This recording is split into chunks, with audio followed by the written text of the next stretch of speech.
going to start, I think. There's someone, I'm getting a bit of feedback. Is there someone that could be muted?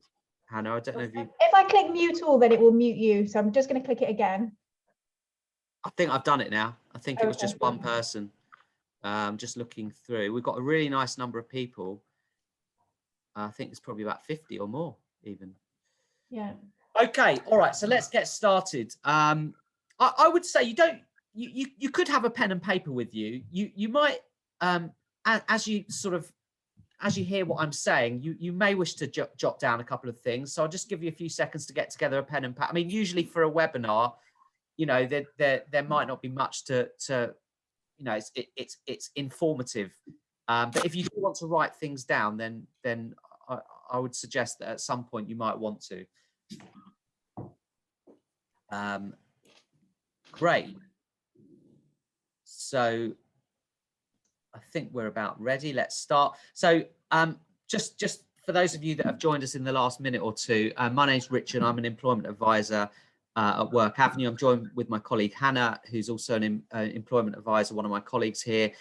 We make up 5 on the employment team. And really, we've been, since the beginning of lockdown, way back to last March, April, we've been running all sorts of different workshops, webinars. Things have changed a little bit in the working world, obviously, and in the job searching world. So we've been running a lot of webinars, and I thought, and I've been thinking about it for a long time, that to run a webinar on job searching, specifically with, you know, the focus on the time management, how to manage your time when you're job searching. Thinking that this is a good topic to look at, one of the main reasons I would say for that is because I speak, as me and my colleagues, we speak to a lot of clients. One thing I find is that clients actually focus their energies. They spend a lot of time on activities that don't necessarily have a high chance of you know, getting an interview and getting a job. So, for example, a lot of clients spend a lot of time on looking on Indeed and Total Jobs and Monster and all these kind of massive multinational recruitment sites. And whilst I would never say don't look on them, the point here is don't spend all your time looking on them, because there's lots of other sort of innovative things that you can be doing to give you more chance of getting a job. So that's one thing I've noticed. Another thing I've noticed is that clients aren't spending enough time, simply aren't spending enough time looking for work. You know, a couple of hours a day, okay, pre-pandemic, possibly. If you're in a career where you've got a lot of skills and experience with the job you're looking for, possibly. But ultimately, there's a lot more unemployed now. So I thought it would be a good idea to discuss different methods, given that I don't think people are spending enough time. They're not spending enough quality time. There's lots of other things that they could be doing that we'll talk about, things like networking, preparing better for interviews, spending time on LinkedIn. These are all things that I'm going to cover as I discuss this workshop. Just a quick show of hands. How many people here are currently in work? 1, 2, 3. That's my first screen. 4, 5, 4 or 5. I know there's about 20 of you that haven't got your camera on. Few of you have waved your virtual hands. But okay, so a small number. So this, I would say, I mean, if you're in part-time work, then I would say this echoes a lot of what I'm saying is going to be for you. If you're in full-time work currently, you know, your schedule's very, very busy, then it is very difficult to find quality time to look for work. So I suppose you'll have to adapt what I'm going to say based on your circumstances. You know, if I'm talking about doing something in the day and you work all day, then you might have to adapt that to the evening. But I hopefully everyone should get something out of this workshop. That's my hope. But it's mainly focused on I would say people that are currently completely out of work and have every day pretty much free to look for work. So, all right, great. So that's my kind of little intro. I'm going to share the screen because I came up with, so first of all, I'm going to talk about, I'm really going to give my top tips for how to manage your time and how to job search effectively and what you can be doing. I'm going to give my top tips to start with. And then after I've done that, I'm going to look at what an average day in the life of a job seeker could be. So I'm going to start with that. Hannah, as people kind of enter the waiting room, just let everyone in when yeah, sure, I am. Yeah. I've got a question from Jilly Black, but she isn't able to type it in the chat. Is it okay if she unmutes herself and asks? Yeah, go for it, Jilly.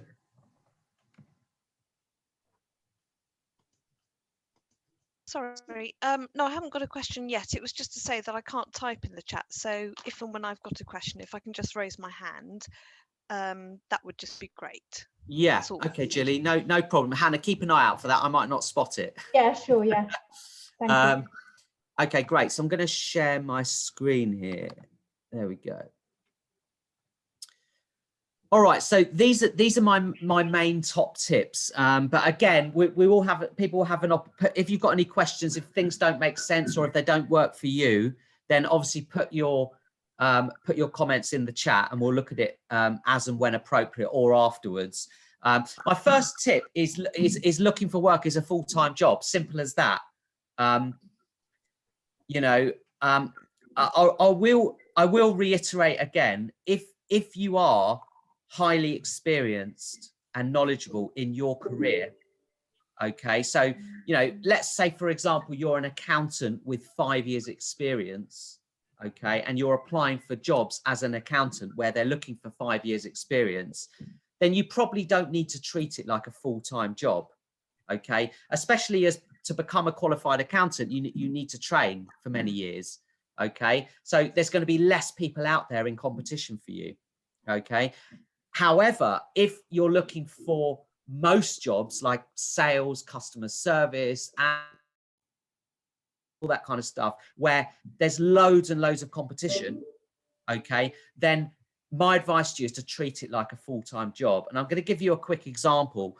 I lived in a flat share after university about 20 odd years ago, maybe 15, 20 years ago. And I never forget, my flatmate lost her job on the Friday. And she was a bit tearful over the weekend, you know, a bit upset. Things hadn't gone to plan. She'd had a disagreement with her workmate, all this kind of stuff.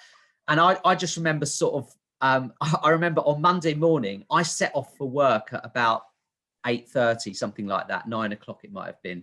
And she was up, dressed, had her breakfast and sat with her phone in her hand, laptop on, dressed for work. And I went into the living room. I said, "Why? What's going on? Have you got your job back?" She was dressed for work, and she said, "No, I'm looking for a job." And I was like, "Well, okay, fair enough." I got back from my job at about 5 o'clock in the evening, and she was still sat there dressed. She said, working at it all day, applying for jobs, phoning recruiters, networking, speaking to people in the industry. She'd been doing that all day, and she'd managed to get 2 interviews. By the end of that week, she'd been offered 2 jobs. She'd had about 5 interviews, and it really taught me a lesson. This was way before I got into employment advice. It really taught me a lesson. You know, if you treat it like a full-time job, in other words, you get up in the morning, do a full day's work, that's the best way to do it, because it just gives you so much more opportunity and chance, and it also means you're taking it really seriously. So that's my first top tip for you. My second one, learn to say no. Hannah, by the way, feel free to, I can see there's lots of chat coming in. Feel free to stop me if it's relevant to what I'm saying. Oh no, it's just they wanted to know if they could get a copy of the slides, and I said we would make sure we sent one. Yeah, no problem. So yeah, my second one is learn to say no.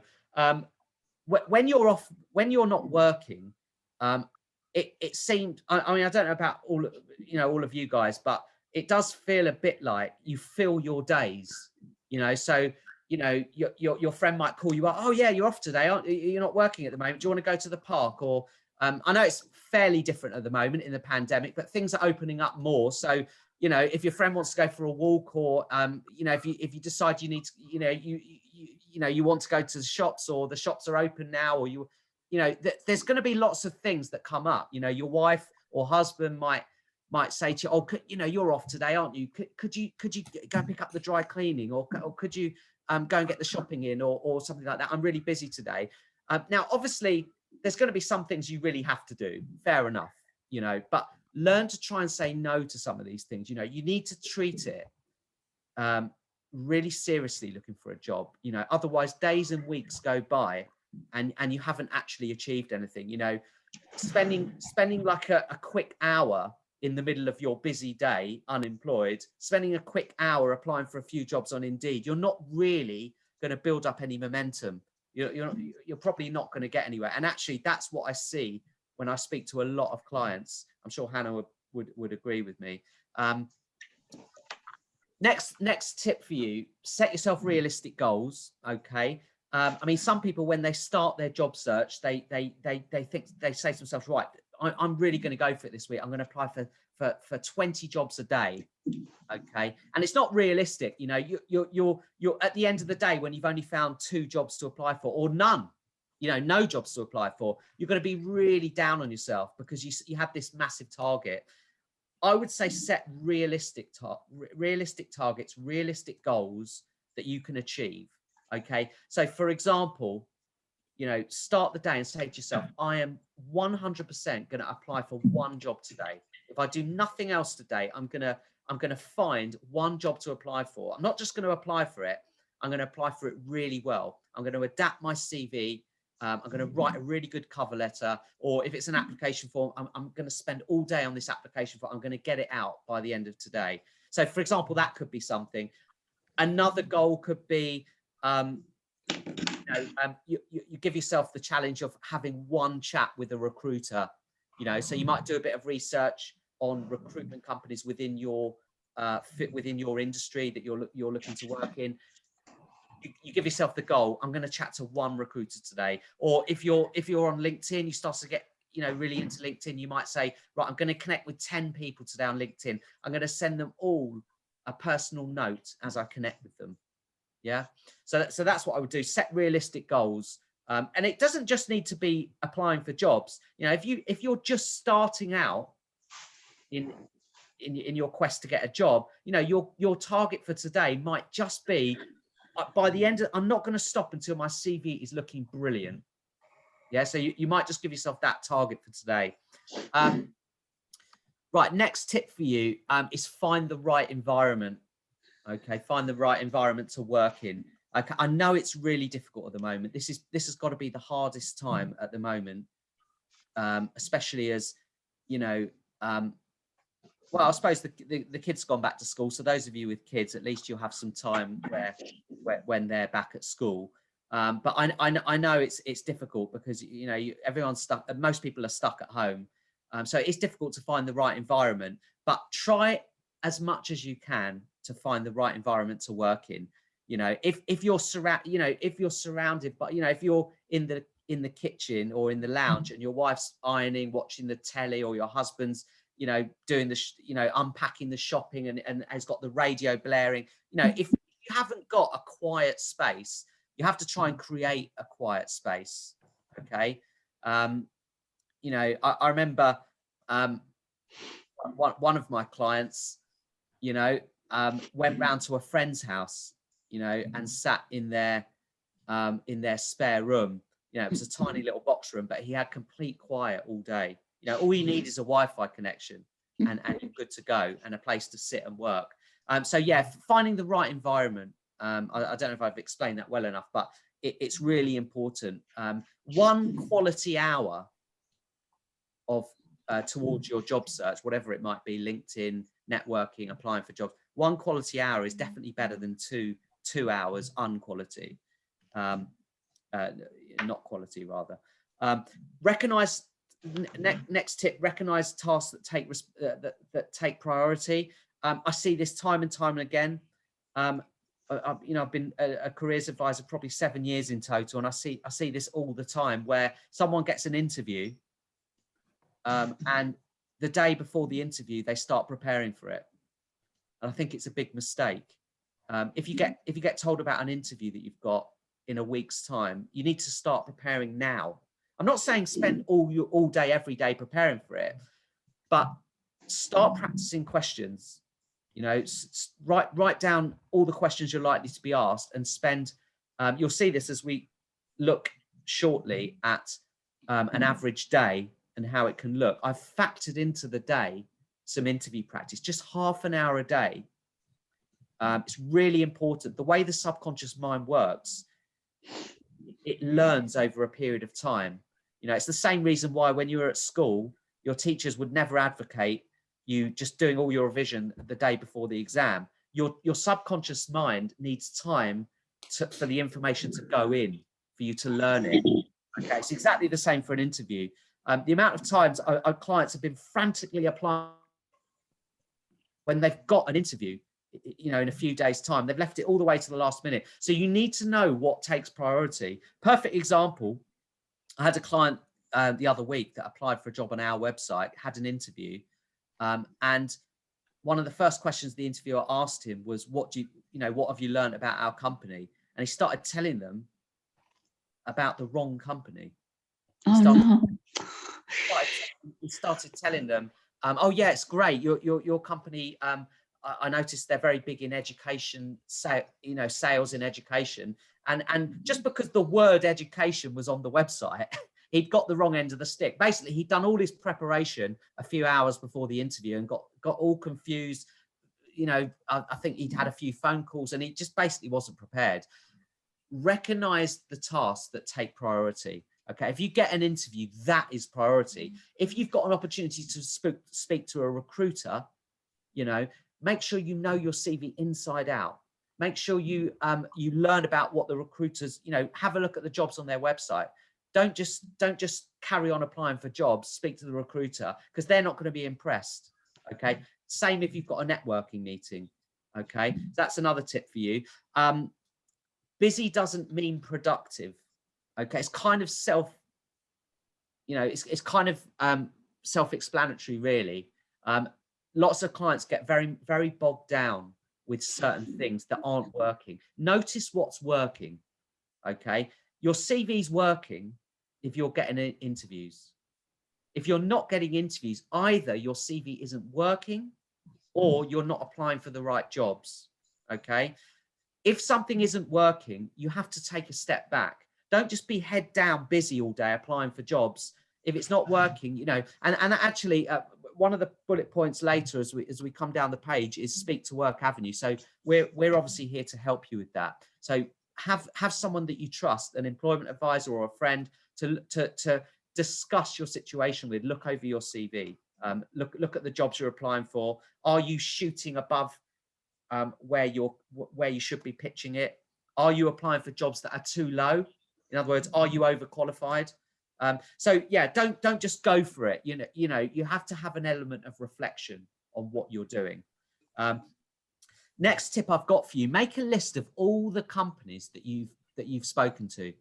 Okay, take it from me, when you're applying for lots of jobs over several weeks and months, you won't remember all of the jobs you've applied for. You won't remember everything you've been doing. So I remember meeting a client some years ago that had an Excel file with every company he'd applied for, every job, and it had it all listed, the dates, where they're up to with the employer, whether he got offered an interview. Obviously, mostly not, because mostly you don't. But have a list of all the activity. The reason why it's important, okay, imagine you get a call from a recruiter and they say, do you remember the job I put you forward for 3 months ago? Most people wouldn't remember that. Or if they do remember it, they might vaguely remember it, but they might not remember all the details about it. You come across much more professional, much more employable if you've got a list of all of these things. So that's another tip for you. Very quickly, regular breaks, eat well and exercise. I mean, you know, I do see clients that don't take care of themselves. They're so frantic, you know, they really need a job, and it's totally I totally get it. It really is understandable. They're desperate to earn money and they really want to apply for a job, but they're not looking after themselves. They're not taking breaks. They're, you know, they're going 3, 4, 5 hours in one sitting, just applying for job after job after job. And actually they're really tired. Okay. And then when you do get an interview, how well are you going to come across? When you do speak to a recruiter or when you do have a networking meeting, how well are you going to come over? So take regular breaks, eat well, exercise, and you'll find it will massively help you. The next 2 points are kind of linked. So stay motivated and have a job search partner are linked. Staying motivated is really important. You know, it can be very demoralizing applying for job after job and not getting interviews. And I totally get it. You know, we've all been there, even us employment advisors, we've been unemployed before, all of us, and applying for jobs. So we do understand that you can lose motivation if weeks go by and your situation hasn't changed. A good way to stay motivated is to actually have friends and support and family around you, and obviously Work Avenue as well. So if you could have a job buddy, so someone that's in the same situation as you, I mean, they don't have to be applying for the same jobs as you or even the same industry as you, but someone that you know that's also out of work, it's great. You know, you could touch base with them in the morning. You know, what are you going to do today? What are your goals for today? You could touch base with them in the evening. Chat to them about, you know, how their day's gone. If both your days have gone horribly, you can have a little moan together and refresh yourself for the next day. It's really, really good, I think, to do that.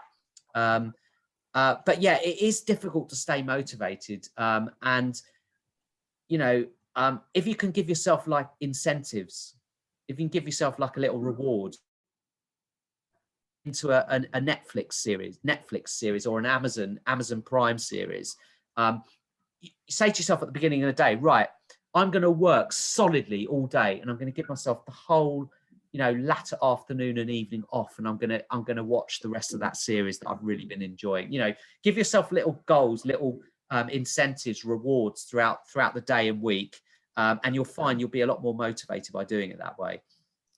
So yeah, I've talked about job search partner, the next thing on the list, really important. And yeah, so, you know, that's been pretty much my top tips on managing your time and making the most out of your job searching. Work Avenue, obviously, you know, I can't emphasize enough how using our services, you know, all of our services pretty much are free. So you can have an appointment with a careers advisor, an employment advisor. You get someone to look over your CV, your cover letter, your LinkedIn profile. You can get someone to help you, you know, with all these areas, but you can also get some, you know, help with motivation and planning your day and all these kind of things through Work Avenue. So if you haven't had an appointment with a careers advisor here, it doesn't need to be me, doesn't need to be Hannah. You know, there's Melanie Pearl.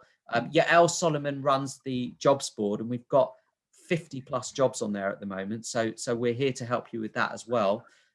So yeah, I would highly recommend it. And we've also got lots of workshops that we run.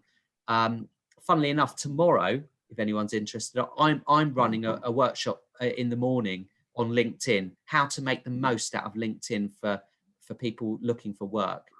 So if you're interested in that, then you've still got time to book yourself on that. Right. I'm going to move on to a timeline of an average day, and then I'm going to open it up to questions afterwards. So look, this will be different for all of you. Okay. We're not all the same people. Okay. I mean, if I speak for myself, I'm much more of a night owl. I'm not a very good morning person. I mean, you know, for me, this would be slightly different. You know, if I was off and job searching, I'd probably be up and ready by 9 o'clock, 9:30, but I'd also be working into the evening. My brain really kicks in later in the day. So I'd have more of a focus on the latter part of the day. But this is just a general thing. You know, you can take it for what it is, and adapt it according to your own circumstances. So, for example, you wake up at 7:30, have your breakfast, really important, have breakfast, don't go into it without eating, get ready. I've put get dressed smartly because I notice some clients, they sit around in their pajamas all day because they can, and apply for jobs. I personally don't think it's a good thing to do. I remember going back to my very first example 20 odd minutes ago, where I told you about my flatmate. She got dressed for work. I know she's at home. No one's going to see her, probably. If she, nowadays you've got the Zoom video conferencing and all of that. So it's a bit different. But, no one's going to see you for the most part. But she still got dressed smartly. And I think it makes a big difference. Because you feel important, you feel like you're going to get a job more. So I've put here job searching from 9 to 10:45. So it's interesting, isn't it? You'll notice that I've only actually allocated an hour and 3/4 for job searching in a whole day's worth of activity. It's interesting. In that time job searching, don't just stick to the main websites, the Indeeds, Total Jobs, that sort of thing. Really try and expand your job search. Look to all sorts of different places. Look on the second page, the third page of Google, the fourth page of Google. Look at all sorts of smaller niche websites or recruitment agencies. Really expand what you're looking for. And actually, Work Avenue have got a selection of websites, not just the main ones. We've also got the smaller ones as well. I mean, you're much better off on a website like Work Avenues, because we don't get thousands of hits a day like Indeed does. So if you see a job to apply for, chances are there might only be 5 to 10 other people applying for it. So yeah, Jilly.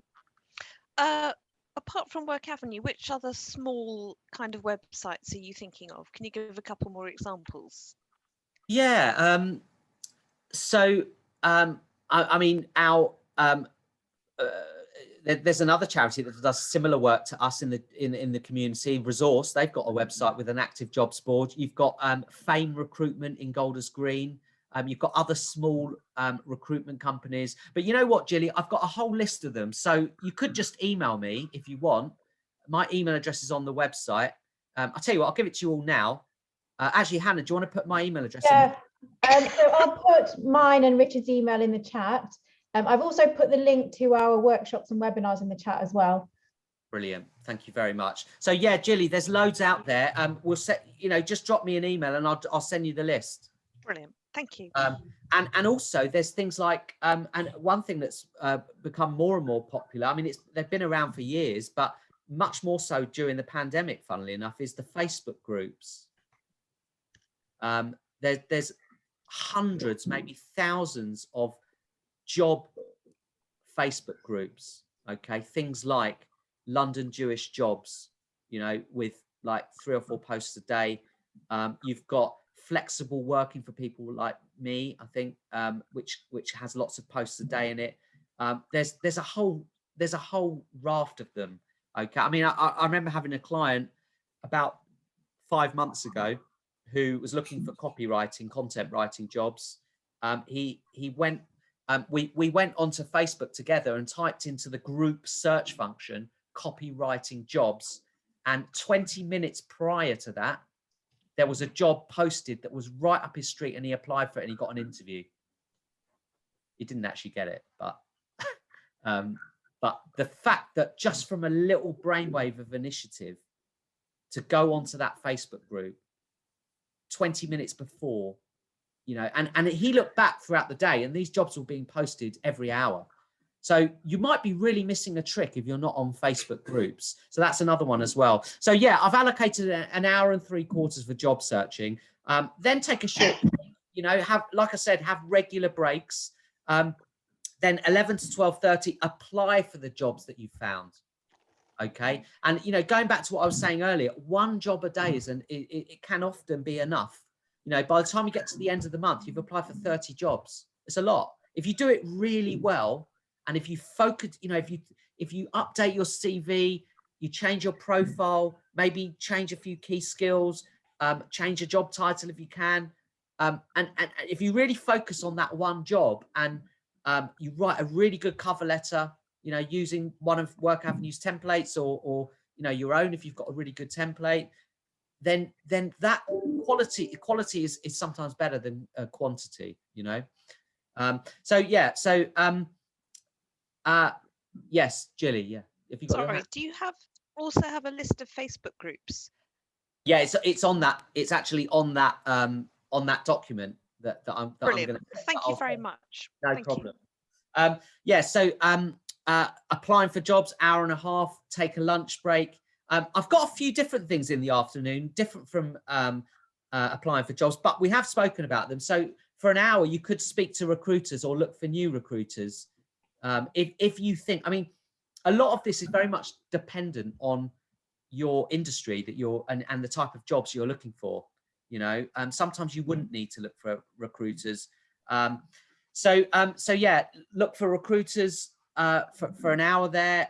You know, you might find them by speaking to friends. You might find them by looking online. You know, speak to a good friend. Your job study part. Your partner in searching for work together. They might have found a really good recruiter, or you know, speak to someone you know in recruitment, or speak to us. Ask us who we'd recommend. Find a few new recruiters and connect with them on LinkedIn. You know, phone them up. You know, be really confident. Prepare your phone call so that when you speak to them, you really sound good. You know, you've got your CV right in front of you. You know exactly what you're talking about. You've looked at jobs on their website. You really sound good. So yeah, I've said for an hour after lunch, speak to recruiters. Then the next hour I've got going direct to employers. What that means is, okay, is applying or rather writing or calling employers speculatively. Okay, it can be very daunting to go to take that cold approach. They might not have a job going, okay, but yeah, I'll give you a perfect example. I had a client few years ago who was not really getting anywhere with her job search, and she really she had a little bit of experience 3 years before working in a doctor's surgery as an administrator. She did it for about 8 months, and I said, why don't you email all the doctor's surgeries, every single one in your area? Okay, she emailed 100, okay, with her CV and a letter, a sort of an email going with it saying, you know, I'd love to inquire whether you've got any vacancies at the moment for administrator or receptionist. I've got experience, blah, blah, blah, blah, blah. And she only got one reply out of 100, but she got the job. Oh. Yeah. Most amazing thing. I mean, ordinarily from a cold approach like that, if you're getting 5 responses, you're doing well out of 100. It really is a difficult one, but if it gets you an interview, then surely it's been a kind of a few hours worthwhile, or it might take you longer than that, but it's been worthwhile doing. Okay, and it certainly was for her because she got the job. So that's what I mean by going direct to employers. You know, you could do that for an hour a day. Maybe you do all your preparation Monday to Thursday and you send them all out on Friday, or you do your preparation over the weekend and you send it out on Monday. Then I've got a short break, and then the last bit of the day. Oh, sorry, there's 2 more bits. One is LinkedIn and networking. So yeah, spend time on LinkedIn. I mean, I could speak for hours on LinkedIn, but and I will be tomorrow morning. Yeah, connect with people, build up your connections, send people personal notes on there. You know, have some activity on there. Find other people that are applying for similar jobs to you. Look at what they're posting. There's all sorts of things you can do on there. Connect with recruiters on there. Update your profile.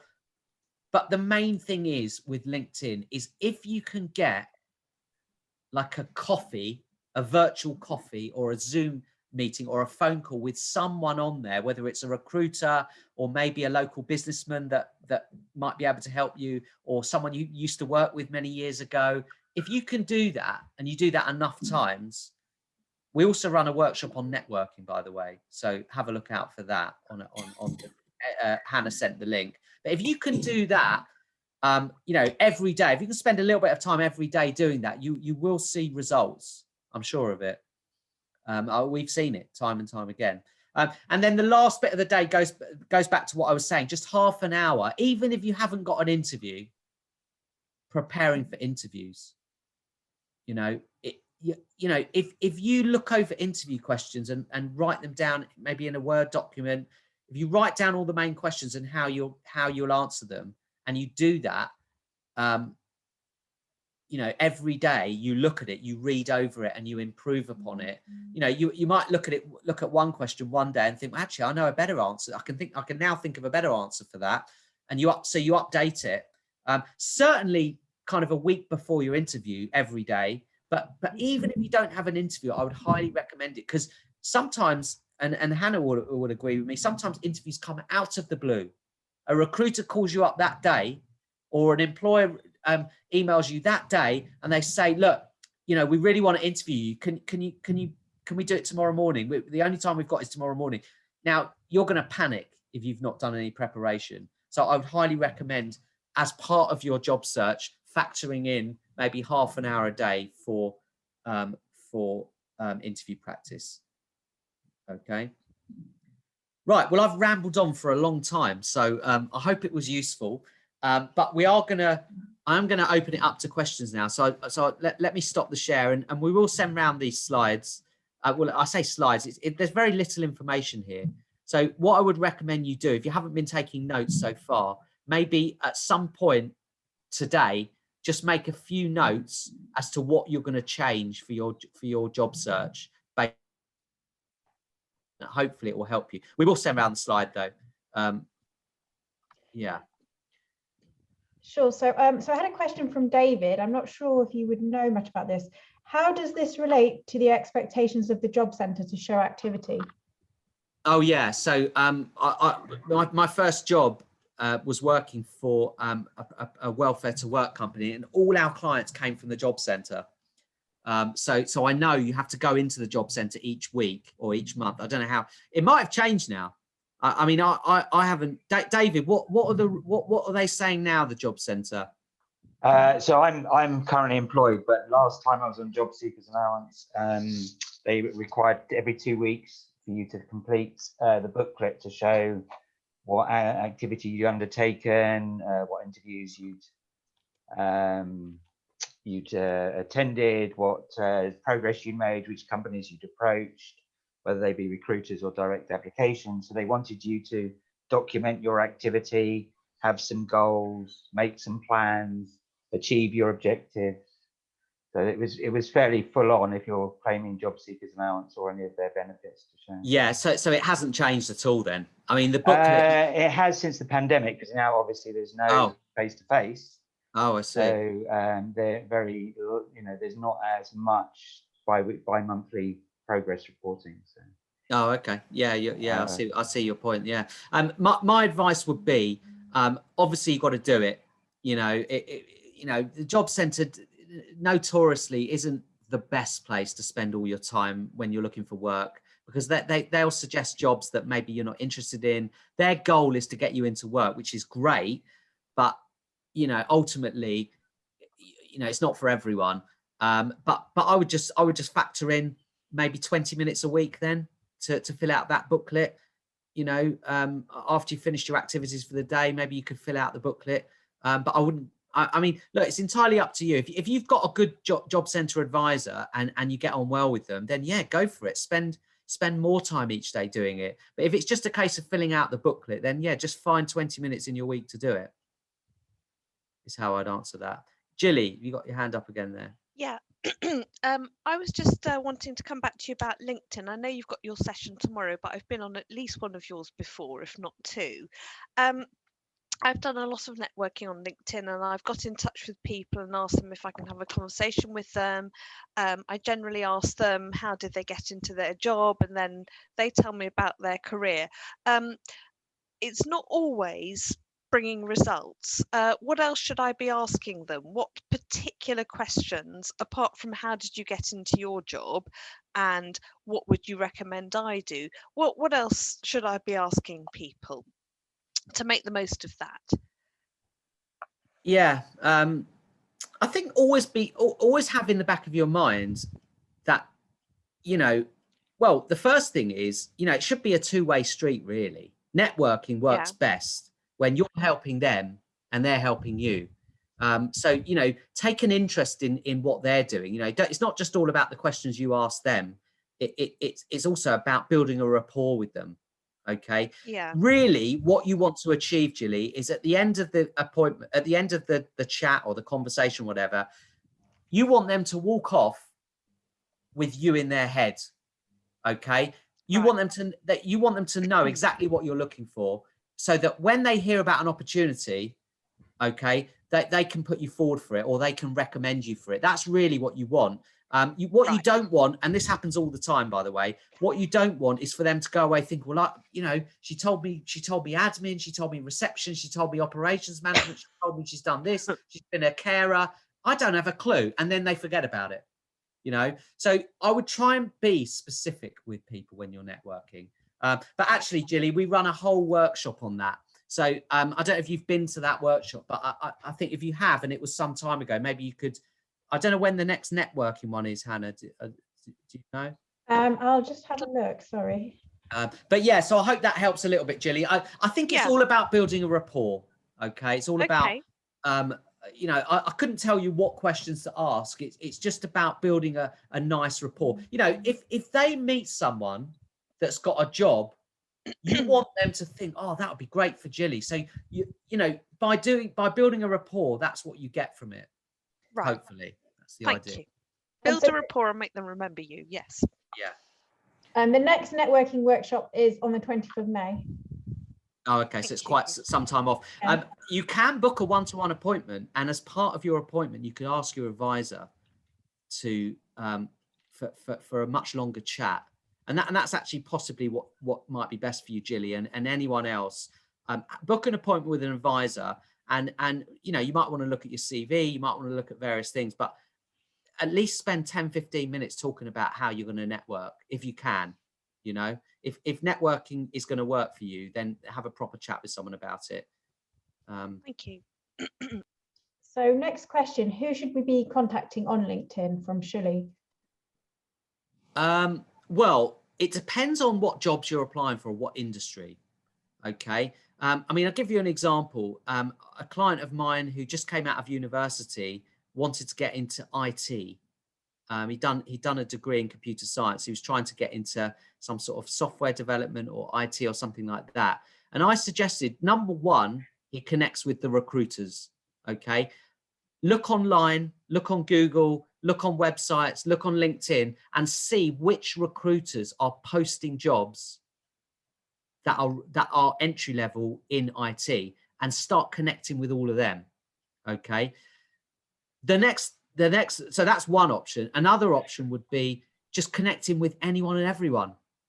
Okay. You never know who's going to be a good contact. You genuinely never know. So, Hannah, you'll agree with me. Sometimes people connect with people and have a job for them or something complete. You would never imagine in a million years that person would come up trumps, but they do. It happens all the time. So you just don't know. So I would say, if you're on LinkedIn and you've got like a handful of connections, maybe 50 or 70 or 100, you really need to start building that up to a big number. And the beauty of LinkedIn is every person you connect with, you can send them a personal note. So do your research on that person. Okay. Find something that you have in synergy or some sort of connection or something. Oh, I bumped into your cousin the other day, or, oh, do you remember, I used to work with your sister at so-and-so company, or, whatever it might be, connect with them. And if you can, build up a bit of a chat with them. I have one client that all he used to do, he didn't apply for jobs. All he used to do was connect with people on LinkedIn and arrange to have a coffee with them or a chat with them. And he would normally have one a day. Whenever I spoke to him, he was always dashing off somewhere or about to speak to someone on the phone. And he got a job within about 3 weeks. Job offers, and he chose the best one for him. So I hope that answers your question. But come on the LinkedIn workshop. We spend 2.5 hours talking about how to maximize, capitalize from LinkedIn. So I don't have any more questions in the chat, but just to ask you a question, what tips would you give for people that have young children in the house? Oh yeah, so it can be very difficult. You know, I was chatting to a client. We probably one a week actually that's got like a 1-year-old and a 3-year-old that aren't at school, or they can't get nursery, or they can't afford for them to get childcare or something like that. It's really difficult, you know. And actually, very occasionally, I get like a single mum or single dad in that situation, and it's an nigh on impossible to job search. I think you just have to, you know, if you're in that situation where you really can't find the time to be doing it, you have to force yourself. Okay. So, you know, mate, you know, if you have to spend your whole time job searching from 7 p.m. till 11 o'clock at night, the only time your kids are asleep, then that's what you have to do. You know, if you know, if let's say your husband works and you're looking for work, you say to him, right, is there any time in the week where I can just knuckle down and do my job search? Or, you know, you go round to your friends round the corner. I know it's difficult in this pandemic, but or you know, now the coffee shops are starting to open and things like that. You know, in a couple of months, probably Work Avenue will be open. You need to just find some quality time. Like I said earlier, you know, if you're applying for jobs with kids running around, you know, 3 hours might go by very quickly and you might have not even applied for one job. 1 or 2 quality hours where you're literally focused on it is probably better than half a day or a day of you know, running around after kids, trying to sort of get them to watch telly and while you're trying to apply for jobs, but then they're nagging you because they're always hungry. If they're anything like my daughter, all day long, I'm hungry, I'm hungry, I'm hungry. Okay. Any other questions from anyone? So I guess, how many jobs do you think that a person should be applying for a week or in a day? Okay, I have this chat a lot with people. It does depend on the job. I mean, if you're applying for a job like an administrator or a customer service or out there, I would be saying at least 1 a day.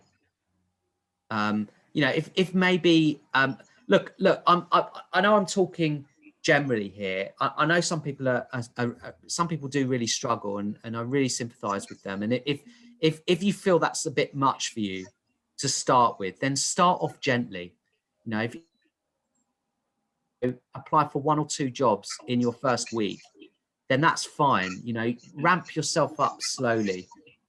If you're applying for a job where there's very few jobs out there, like for example, a music teacher, you know, you won't be able to apply for 1 job a day if you're applying for, you know, as a teacher, music teacher or something like that. Or if there's just very little jobs in your field, either you have to expand and look for other areas that you can work in, or you just have to apply. When the jobs do come up, you need to put all your energy into it and really give a good job application.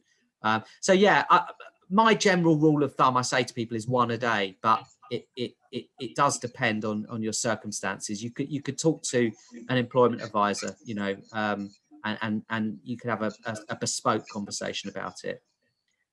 I've had a couple more questions come in. Yeah. Is there any, so from Joan, is there any Jewish online sites that you recommend? Yeah, do send me. Well, there's not many. I mean, you can go direct to the website of the companies or charities. You know, there's 100+ charities, and there's hundreds of Jewish organizations. So you could go directly onto their website. Like I was saying to you earlier about the direct approach. But as far as actually Jewish websites, there's not many. I mean, there's our website, there's Resource, there's recruitment agencies that are based in like Hendon, Golders Green, Stamford Hill, Edgware, where they're quite clearly going to have some Jewish organizations advertising with them the jobs. There's Facebook groups like London Jewish Jobs. But probably the best thing to do is just drop me an email or Hannah an email, and we'll send you our list round. We've got a list that we add to as and when we find out about new websites. So a question from Hayley. I am crafting individual cover letters, but think they are too long to write. How long should I spend on each one? Well, I would say, Hayley, if you're applying for a similar job to the last job you applied for, first of all, you should keep all of your cover letters. Okay. And what I would do is, when you find a job to apply for, go back to your cover letters and find which one is the most relatable to that. Maybe it's a similar type of job, similar type of company, and start from there and add from it. I don't think you should be spending more than half an hour to an hour on a cover letter, because you should, maybe the very first one you do will take longer, but 20 minutes, half an hour, that should be enough time to spend on it. You don't want it to be longer than a page, because employers won't read it. Sometimes half a page, 2/3 of a page is enough. But start from a template you've already got and then add to it. Mention something about why you want to work for the company. Look at the job advert. If it's slightly different, then you might want to tweak what you've written for the last one. Something like that. Yeah. So a couple more questions. So from Hayley, I keep everything, but I'm trying to craft them to what they are looking for. I am keeping to a page, but it can take a good few hours to write. Okay, well, I think just over time, if in the next week, you'll probably tell me it's now taking you half an hour where it was taking you an hour. Yeah, it's time consuming. So anyway, you're the writer. You should be, it should be flowing off your. Yeah, it is. There's no way around it. It's a full-time job looking for work. There's no way around it. It does take time to do all these things. And I think Leanna had a hand up. Oh yeah, Leanna. Yeah, sorry, I just started typing in the chat, so I wasn't sure if anyone saw it. I don't know the most succinct way to ask this, but I'm interested in moving into the healthcare sector.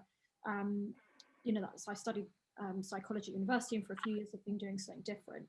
And I've found that networking has been really useful in terms of people making suggestions of where to find jobs. But I found that, like suggesting coffees and things like that doesn't seem to work for that type of industry, because it's very much skills based. And I guess if you don't have a particular experience, there's not really much to talk about, if that makes sense. So do you have any suggestions of how I might be able to convince people to go for a coffee with me when that's allowed, rather than just direct me to, a job board or tell them to apply online, because it's hard to stand out that way sometimes? Yeah, it's all in your charm. It's all in the way you approach it. As I was saying to Jilly earlier, if you can offer something to them, it's a two-way process, this networking, business. It's not just about you, it's about what can you do for them. And you should most people genuinely want to do things for other people. So I know it feels like a bit of a one-way thing. Maybe it is just for you, but you need to just build up a rapport with the person, and they're much more likely to do it. Maybe don't call it a coffee. Just start with, do you mind if I just have a 5-minute chat with you on the phone? Or could I have your email address? Or just really, it's just trying to build a rapport with them. I know what you mean, though. The healthcare industry, it's all very much, the jobs are advertised. It's not like working for a small company where you can schmooze them. You can get in through the back door. You can chat to, network with people. With the healthcare industry, especially NHS, is a very regimented. You have to apply the way they want you to apply. You're not going to really get anywhere. But as far as gaining information about what's going to help you, the same will apply for you as to anyone networking. It's about using your charm, your ability to chat to really kind of get those conversations with people. Yeah, it's an art. You have to practice it. Schmoozing is an art. I'm actually a recruiter, so I should be good at that. Yeah. I was going to also say thanks very much for this. No problem. It encouraged me to go on your website whilst we were on this webinar, and I actually found 2 roles that I just emailed Yael about, because I'm quite young, so it's hard to find things you're qualified for, especially if you're making a transition to a different sector. But I seem to fit, at least the preliminary expectation. So I guess Great. it leads to something. So yeah, thank you so much. Right. No problem. In fact, I think we're at the top of the hour there, just coming up to 11 o'clock now. So I think that's probably need to close the webinar now. Well, I hope everyone's learnt one or two things today from what's been discussed. And like I say, you know, Work Avenue's very much here to help. So if you haven't had an appointment with an advisor, then obviously book one, whether it's me or one of my colleagues. We've all got different skill sets, different backgrounds, but we all know the job market and you know how to write a CV and you know LinkedIn profile, etc., etc. We all know it inside out. Been doing it for years. So book an appointment. It's free. It's impartial. It's you know, it can be discreet. And come on our workshops. You know. Especially if you're struggling and you know you want a boost. Sometimes it's just good to be around other people that are in the same situation as you as well. You know, a lot of you here today on the webinar are in the same situation. You know, if you're feeling cheeky, you know, and you've noticed a couple of people on this webinar, go on LinkedIn and connect with them. You know, there you go. There's you know, there's 50 people you could potentially connect with and start networking with. But yeah, thank you very much for coming along. We will send out an email, hopefully today, but certainly very soon, with to all of you with the slides for this workshop. And I look forward to seeing you on future workshops, and good luck everyone with your job search. Thank you very much for coming along. Thank you. Thank you. Thanks. Thank you. All the best. Thanks. Welcome. Thanks, Richard. Welcome. Thank you, Richard. Thanks, Richard. Welcome. Welcome. Hope to see you soon. Thank you very much. See you soon. Take care.